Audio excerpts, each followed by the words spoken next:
नमस्कार, ज्ञान विविधि चैनल में आपका फिर से स्वागत करती हूँ, अभिनंदन करती हूँ। हम जो प्रकरण पढ़ रहे थे महासागर की जो गतियाँ, यानी जल वाले जो प्रकरण में महासागरीय गतियाँ, हमने 3 प्रकार की गति देखी थी, तरंगे, ज्वार भाटा और हमारी जो धाराएं हैं, यानी महासागरीय धाराओं के बारे में। तो हमने तरंगों के बारे में हमने अध्ययन किया था। जब तरंगे जितनी तेज पवन बहती है उतनी तेज तरंगे उत्पन्न होती हैं। उसके बाद हम जो दूसरा हमारी जो गति है उसके बारे में हम देखेंगे। हमारी जो दूसरी गति है वो है ज्वार भाटा।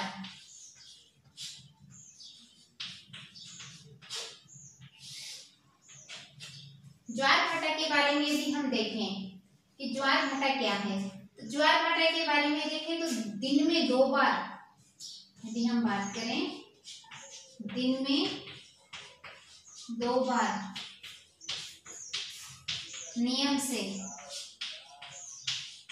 क्या है, ज्वार भाटा आता रहता है। यानी महासागरों में दिन में 2 बार नियम से ज्वार भाटा है वो आता रहता है। अब ज्वार भाटा क्या होता है देखते हैं। जब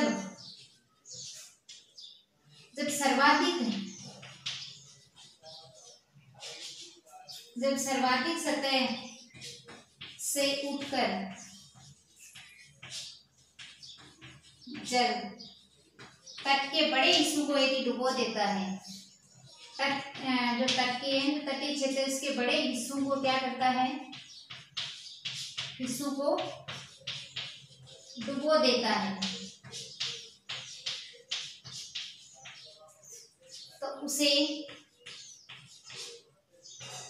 ज्वार कहते हैं। ठीक है, ध्यान देना। जब सर्वाधिक सतह से उठकर जब जल क्या करता है, जो तट के जो बड़े हिस्से हैं उनको डुबो देता है, तो उसे क्या कहा जाता है, ज्वार कहा जाता है। अब भाटा किसे कहते हैं वो देखते हैं। और जब जल अपने निम्न स्तर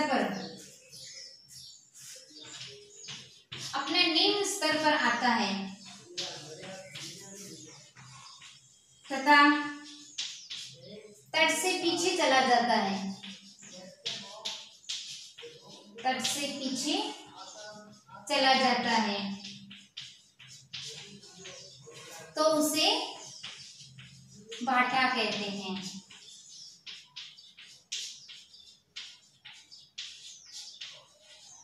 समझ में आया? यानी हमने सबसे पहले इसके बारे में देखा, दिन में 2 बार नियम से क्या है, दिन में 2 बार नियम से ये जो महासागरीय जो समुद्र स्थल है उसमें क्या है, ज्वार जो आता रहता है, यानी ज्वार भाटा आता रहता है। नियम से कब, एक तो तब जब सर्वाधिक स्तर से जल उठकर क्या करता है, जब तट के जो बड़े हिस्से हैं उनको डुबो देता है, तो उसको ज्वार कहा जाता है। और जब निम्न स्तर से जो तट के जो पीछे चला जाता है, यानी अपने निम्न स्तर पर आ जाता है और तट के जो पीछे चला जाता है, तो उसको क्या कहा जाता है, भाटा कहा जाता है। तो दोनों को मिला के हम क्या कह सकते हैं, 2 बार जब नियम से जब आता है उसको क्या कहा जाता है, ज्वार भाटा कहा जाता है। तो एक बार तो जब ये सर्वाधिक स्तर पर आता है और एक जब अपने निम्न स्तर पर आता है, तो उसको ज्वार भाटा कहा जाता है। अब यदि हम देखें इसकी स्थिति, जैसे ज्वार भाटा है तो ये अपने जैसे सूर्य और चंद्रमा के गुरुत्वाकर्षण की जो शक्ति है उसके कारण प्रति उसके जो हम कह सकते हैं ज्वार भाटा आता है। एक तो सूर्य में चंद्रमा के गुरुत्वाकर्षण बल की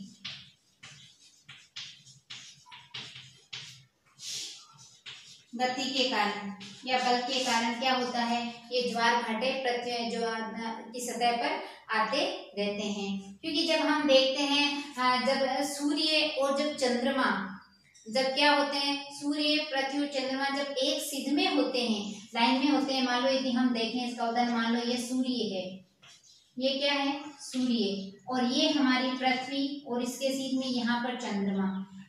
थोड़ा हम बड़ा करके देखते हैं, आप अच्छे से समझना इसको।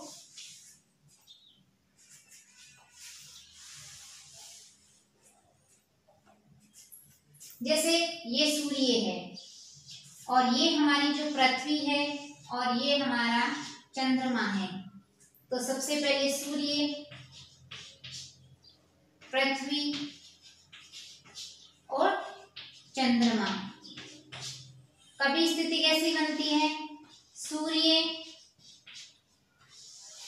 चंद्रमा, अमावस्या और पूर्णिमा का जब ये स्थिति बनती है, जब तीनों क्या होते हैं, एक सीध में होते हैं, हम जब उस समय सूर्य हम देखते हैं, जब ग्रहण भी आते हैं, तब ये स्थिति जब बनती है, यानी तीनों जब एक सीध में होते हैं, यानी ये स्थिति कब बनती है? पूर्णिमा या अमावस्या के दिन जब ये स्थिति बनती है, तो उस समय क्या होते हैं, महासागरीय जो सतह पर क्या होते हैं, जो उच्च ज्वार भाटा आते हैं, जिसको क्या कहा जाता है? वृत्त ज्वार भी कहा जाता है। जब ये स्थिति बनती है, जब तीनों एक सीध में होते हैं, और ये स्थिति कब बनती है? पूर्णिमा और अमावस्या के दिन, पूर्णिमा व अमावस्या के दिन ये स्थिति बनती है। जब ये तीनों एक सीध में होते हैं, उस समय बहुत उच्च जो है वो क्या करते हैं? ज्वार आते हैं। और कभी कभी हम स्थिति यदि हम इसकी देखें, दूसरी यदि स्थिति देखें, उस समय तो क्या हम देख रहे हैं? उच्च ज्वार, यानी वृत्त जो ज्वार आते हैं उस समय महासागरीय सतह पे। अब यदि हम देखें, जब तीनों एक सीध में नहीं होते, जब मान लो हम देखते हैं, जब चंद्रमा जब यहाँ गति करते हुए जब आगे निकल जाता है, मान लो जैसे ये सूर्य है और यहाँ पर ये हमारी पृथ्वी है, और जब चंद्रमा मान लो गति करता हुआ यहाँ तक पहुंच जाता है, तब क्या होता है? तब इसकी जो क्या होती है, जिसका जो बल होता है, जो गुरुत्वाकर्षण का जो बल होता है, वो महासागरीय बल पर विपरीत पड़ता है। यानी अब एक सीध में नहीं है, यानी ये यहाँ है तो ये यहाँ है, तो सीध में नहीं हुई ना, तो उस समय क्या होता है, जब इसकी जो उनका जो बल होता है वो तिरछा पड़ता है, विपरीत पड़ता है, जो महासागरीय पर जो बल पड़ता है, तो इसके कारण क्या होता है? उस समय निम्न ज्वार आते हैं। उस समय क्या होते हैं? निम्न ज्वार आते हैं। और जब तीनों एक सीध में जब देखते हैं, ये स्थिति बनती है, जैसे पूर्णिमा और अमावस्या के दिन कभी चंद्रमा बीच में आता है तो कभी पृथ्वी बीच में आती है, तब किसी भी समय जब ये तीनों सीध में होते हैं, तब बहुत बड़े उच्च जो ज्वार आते हैं। और जब ये जैसे चंद्रमा अपने जो प्रथम या जो चतुर्थांश अंश में होता है, यानी मान लो या तो इसकी जो जैसे पूर्णिमा के अमावस्या के दिन ये हट गया, तो इसकी जो प्रथमा जो तिथि है, या हम कह सकते हैं अमावस्या की जो पहली जो तिथि, अमावस्या या पूर्णिमा के जो पहले दिन की जो तिथि है, इस समय क्या होती है? इसकी जो बल पड़ता है, जो विपरीत दिशा में पड़ता है, तो उस समय जो ज्वार आते हैं वो क्या होते हैं? निम्न ज्वार होते हैं। यदि हम जो हमारे लिए सहायक के रूप में यदि हम देखें, तो जो हमारे लिए उच्च जो ज्वार होते हैं वो काफी जो हम कह सकते हैं सहायक के रूप में। कैसे? जैसे उच्च ज्वार जब आते हैं, तब ये नौ संचालन में हमारे लिए सहायक होते हैं। जब महासागरीय सतह पे उच्च ज्वार आते हैं, तो ये नौ संचालन में सहायक होते हैं। नौ संचालन में सहायक होते हैं। ठीक है, ये जहाजों को क्या करते हैं? बंदरगाह तक पहुंचाने में भी काम आते हैं। जब जहाज रहते हैं समुद्र में, महासागरों में, तो जहाजों को बंदरगाह तक पहुंचाने में भी सहायक है। ये उच्च ज्वार होते हैं, पहुंचाने में सहायक होते हैं। तीसरे यदि हम बात करें, तो मछलियां पकड़ने में भी सुविधा, मछलियों को पकड़ने में सुविधा होती है मछुआरों को। कैसे? क्योंकि जब उच्च ज्वार आता है, तो अपने साथ क्या होती है? बहुत सारी जो मछलियां होती हैं वो क्या करती हैं? तट के किनारे पर आ जाती हैं। तो मछुआरों को ज्यादा आगे नहीं जाना पड़ता, वो उनको तट के किनारे पर ही वो बहुत सारी मछलियां वो वहां से पकड़ सकते हैं। तो इसमें भी ये क्या है? हमारे सहायक हैं। और कई बार क्या होता है कि जब ज्वार भाटा में जब उतार चढ़ाव, जब किनारे पर जब क्या होता है, जब ज्यादा जब उसका उतार चढ़ाव होता है, उतार चढ़ाव होने के कारण क्या कर सकते हैं? कुछ स्थानों पर क्या कर सकते हैं? इससे विद्युत भी उत्पन्न की जाती है। होने से विद्युत उत्पन्न करने में भी हम इससे विद्युत उत्पन्न भी कर सकते हैं। कुछ स्थानों पर जब इसका जब ज्वार भाटे के समय जल का जब उतार चढ़ाव जब चलता है, तो इस समय ये विद्युत बनाने के काम में भी इसका जो जल है वो काम में आता है। तो इस प्रकार ये हमारे जो उच्च ज्वार है, ये इसमें हमारे काम आते हैं। तो एक प्रकार है, इस बार उसको हम एक बार फिर से देखें। ज्वार भाटे यानी जो दिन में 2 बार नियम से आते हैं। कब आते हैं? एक तो जब अपने सर्वाधिक जल स्तर पर जब आता है तो बड़े हिस्सों को डुबो देता है तो उसको ज्वार कहा जाता है। और जब ये निम्न स्तर पर आता है तो तट से थोड़ा पीछे चला जाता है तो उसको भाटा कहते हैं। यानी 2 बार नियम से ये ज्वार भाटे आते हैं। सूर्य और चंद्रमा के गुरुत्वाकर्षण बल की शक्ति के कारण क्या बोलते हैं? ये पृथ्वी की सतह पर आते हैं। तो जब हमने देखा था उच्च ज्वार तो कब आते हैं? जब सूर्य, चंद्रमा और पृथ्वी जब तीनों एक सिध में होते हैं तब उच्च ज्वार आते हैं। इसको वृत्त ज्वार भी कहा जाता है। और जब उसके चंद्रमा और सूर्य और पृथ्वी जब एक सिध में नहीं होते हैं, यानी थोड़ा सा जिसमें अंतर होता है, यानी गति करते हुए थोड़ा आगे निकल जाता है जब चंद्रमा या पृथ्वी, तो उस समय क्या होता है? वो उस समय जो ज्वार आते हैं वो निम्न ज्वार आते हैं।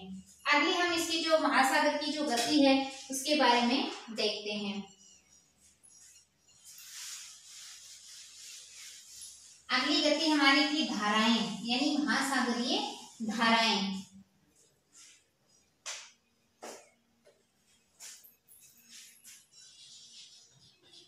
धाराएं के बारे में देखते हैं। यानी निश्चित दिशा में धाराएं क्या हैं? निश्चित दिशा में महासागरीय सतह पर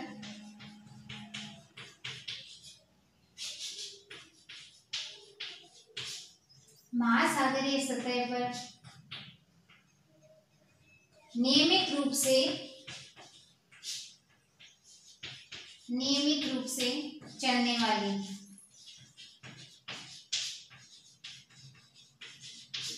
इनको क्या कहा जाता है? यानी एक निश्चित दिशा में जो महासागरीय सतह पर क्या करती है? नियमित रूप से जो चलती हैं वो क्या कहलाती हैं? हमारी जो महासागरीय धाराएं कहलाती हैं।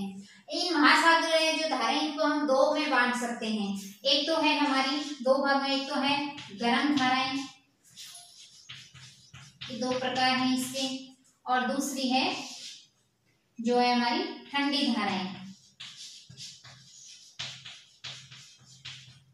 ये 2 प्रकार की धाराएं हमें देखने को मिलती हैं। तो गर्म धाराएं और ठंडी धाराएं क्या होती हैं वो देखते हैं।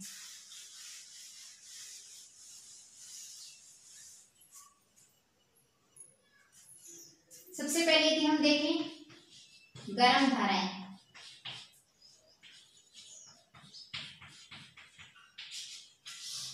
गर्म धाराओं के बारे में यदि हम देखें तो ये क्या है? गर्म धाराएं ये भूमध्य रेखा के निकट उत्पन्न होती हैं और वहां से क्या करती है? फिर ध्रुवों की ओर प्रवाहित होती रहती हैं। यानी हम यदि हम जैसे हम इस हिसाब से देखें तो जैसे भूमध्य रेखा यानी हमारी 0 डिग्री जो हमारी जो विषुवत रेखा है, जिसको भूमध्य रेखा क्यों कहा जाता है?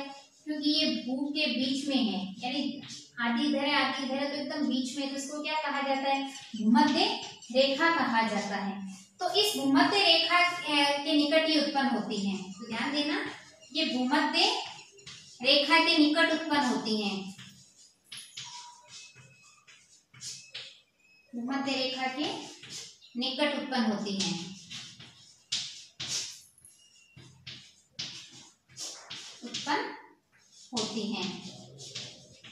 अगली हम इसकी बात करें, फिर यहाँ से ये भूमध्य रेखा से क्या करती है? ये ऊपर की ओर क्या करती है? ये ध्रुवों की ओर प्रवाहित होती है। यानी हम उधर देखते हैं हमारी जो कर्क रेखा है, मकर रेखा है, फिर हमारी जो अंटार्कटिक है, आर्कटिक है, फिर ये इधर जो उत्तरी ध्रुव है, इधर हम देखते हैं हमारा जो दक्षिणी ध्रुव है।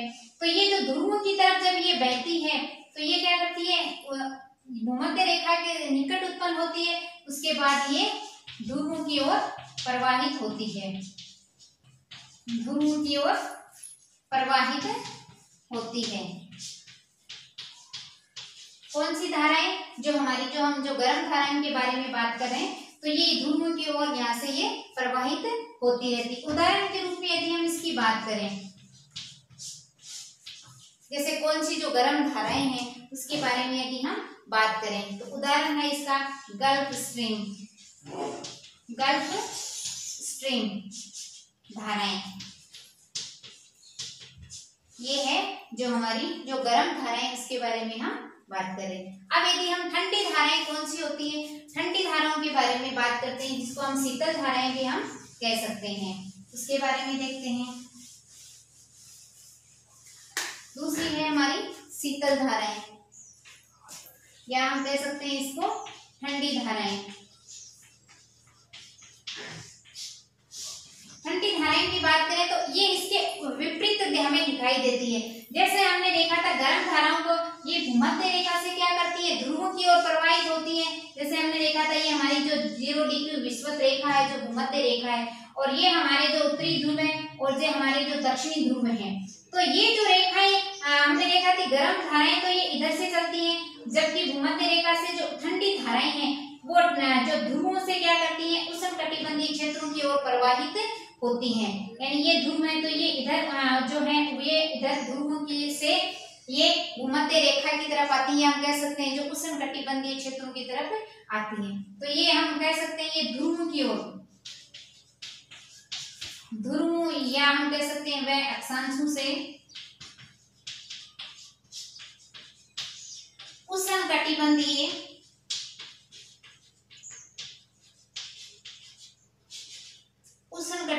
क्षेत्रों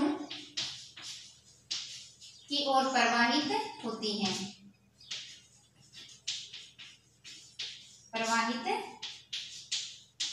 हैं, ये हमारी जो है ठंडी धाराएं। यदि हम इसके उदाहरण की बात करें, कौन सी जो ठंडी धाराएं हैं, जैसे लेप्रोडोर धाराएं, उदाहरण आप ध्यान से देखना। उसकी जो गल्फ स्ट्रीम जो धाराएं हैं, कई बार प्रश्न पूछा जाता है किसी एक गर्म धाराएं का नाम, तो वो है गल्फ स्ट्रीम। और यदि इसके ठंडी धाराएं या शीतल धाराएं की बात करें तो लेब्राडोर जो धाराएं वो प्रमुख रूप से हम इसको कह सकते हैं। अब ठंडी और जो गर्म धाराएं जब एक साथ जब मिलती हैं, यानी हम जब देखते हैं चाहे वो जब ठंडी धाराओं की बात करें तो यहाँ से जब आती हैं और इधर से जब गर्म धाराएं भी इधर से जाती हैं, तो जब मान लो जब स्थिति बनती है बीच में, जब ये कहीं पर ये मिलती हैं, मान लो ये यहाँ से जब गर्म धाराएं हमने देखा तो भूमध्य रेखा से निकल रही हैं, इधर से हम यदि हम स्थिति देखें कि इधर से ठंडी धाराएं आ रही हैं, ठीक है, ये स्थिति बनती है। ऐसी स्थिति जब बनती है, ये आ रही हैं और ये इधर की तरफ आ रही हैं, तो ये जहां पर भी ये जब ये मिलती हैं, जहां कहीं पर भी मान लो जिस स्थान पर ये मिलती हैं, तो उस स्थान के क्षेत्र में कैसे क्या होता है वो देखते हैं। मान लो जब गर्म और ठंडी धाराएं एक साथ जब मिलती हैं,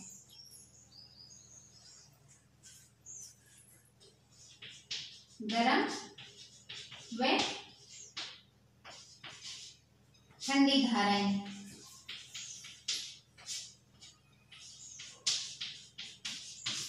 दोनों मिलती है,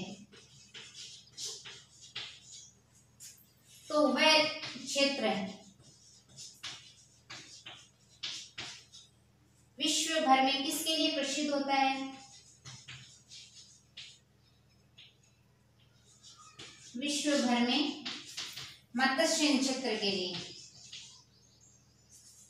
मत्स्य यानी मछली पालन वाला वो उसके लिए सर्वाधिक उपयुक्त होता है, यानी उसके लिए सर्वाधिक जो प्रसिद्ध होता है।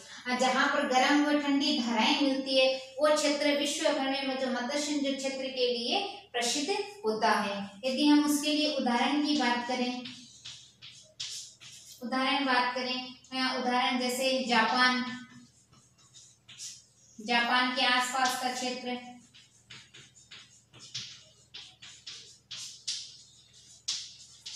जापान के आसपास का क्षेत्र, और यदि हम देखें उत्तरी अमेरिका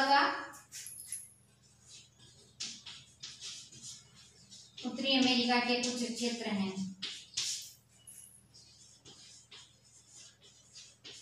तो ये जो मत्स्य क्षेत्र के लिए सबसे ज्यादा, इस व्यवसाय के लिए सबसे ज्यादा उपयुक्त होते हैं। दूसरी बात यदि हम देखें जहां गर्म व ठंडी धाराएं दोनों मिलती हैं, तो एक तो ये मत्स्य के लिए जो उपयुक्त होता है, दूसरी यदि हम बात करें इसकी तो वहां क्या बनती है, कोहरे की स्थिति बनती है। जब ये दोनों धाराएं मिलती हैं तो कोहरे की स्थिति बनती है, वहां पर कोहरा बना रहता है वो स्थिति।